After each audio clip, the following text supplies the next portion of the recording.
अल्हम्दुलिल्लाहि रब्बिल आलमीन वस्सलातु वस्सलामु अला सय्यिदिल अंबिया वल मुरसलीन अम्मा बाद फ़अऊज़ु बिल्लाहि मिनश शैतानिर रजीम बिस्मिल्लाहिर रहमानिर रहीम। खुलूस मोहब्बत के साथ दुरूद पाक पढ़ें।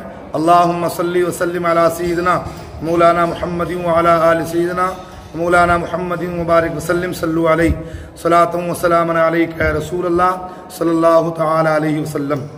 प्यारे मोहतरम, आज की हमारी वीडियो का मौजू है नमाज का पांचवा फ़र्ज़ सुजूद यानी सजदे करना। हमारे और आपके प्यारे आका मदीने वाले मुस्तफ़ा सल्लल्लाहु तआला अलैहि वसल्लम ने इरशाद फरमाया कि मुझे हुक्म हुआ है कि 7 हड्डियों पर सजदा करूं, मुंह और दोनों हाथ और दोनों घुटने और दोनों पंजे। ये हुक्म हुआ कि कपड़े और बाल ना समेटूं, यानी जब हम सजदा करें तो इस बात का ख्याल रखें कि कपड़े और बाल ना समेटें। हर रकात में 2 मरतबा सजदा फ़र्ज है और सजदा एक ऐसा फ़र्ज है कि बंदा अल्लाह के सबसे ज़्यादा करीब अगर कहीं होता है नमाज में तो वो सजदे में होता है।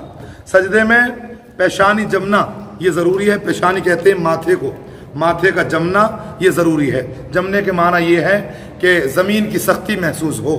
अगर किसी ने इस तरह सजदा किया कि पेशानी न जमी तो सजदा नहीं होगा।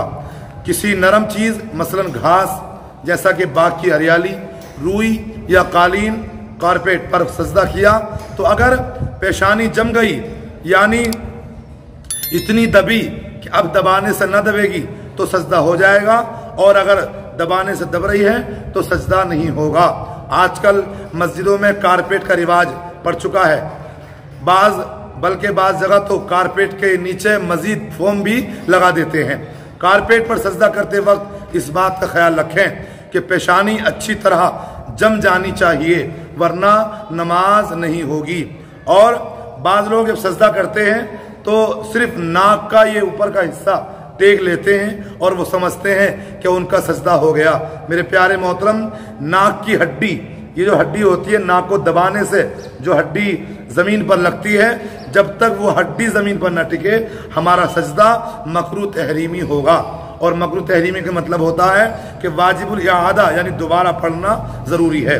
कमानीदार यानी स्प्रिंग वाले गद्दे पर पेशानी खूब नहीं जमती, लिहाजा उस पर नमाज नहीं होगी। कारपेट अगर नापाक हो गया, कारपेट अगर नापाक हो गया तो 1 मरतबा धोकर लटका दें, यहाँ तक कि जब धोने के बाद में पानी टपकना रुक जाए फिर दोबारा धोकर लटकाएं, हत्ता कि फिर दोबारा बंद हो जाए और फिर तीसरी मरतबा उसको धोकर लटकाएं। जब पानी टपकना बंद होगा जब वो कारपेट पाक होगा। इस तरह धोने से, 1 मरतबा धोने से कारपेट पाक नहीं होता।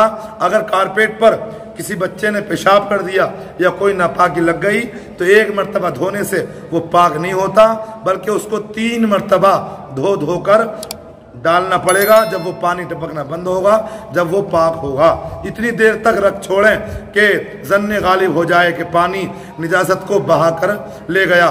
तब भी अगर मान लीजिए हम समरसेबिल वगैरह चलाएं या टंकी वगैरह चलाएं और उसके नीचे इतनी देर तक कारपेट को रखें कि हमारा गालिब गुमान ये हो जाए कि पानी जो है नापाकी को बहाकर ले गया होगा, तो वो कारपेट पाक हो जाएगा। ये है हमारा नमाज का 5वां फ़र्ज़ सजदे करना।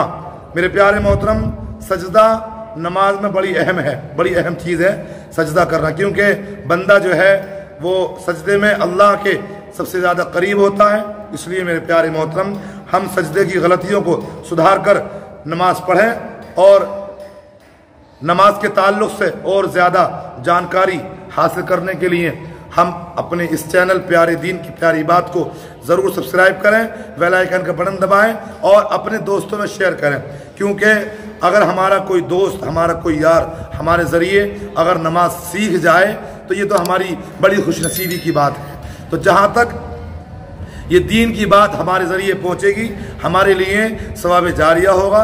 लिहाजा आप दीन की बात को फैलाने का ज़रिया बने, अपने यार दोस्तों को ये हमारा प्यारे दीन की प्यारी बात जो चैनल है इसको सब्सक्राइब करवाएं और नेक काम में हिस्सा लें। रब तबारक व तआला हमारी नमाज़ों को दुरुस्त फरमाए, हमारे नमाजों के बदले में रब्बुल आलमीन हमारी दुआओं को कबूल फरमाए, हमारे कारोबार में बेपनाह बरकतें और रहमतें नाज़िल फरमाए। आमीन बिजाहिन नबील अमीन सल्लल्लाहु अलैहि वसल्लम। अस्सलामु अलैकुम।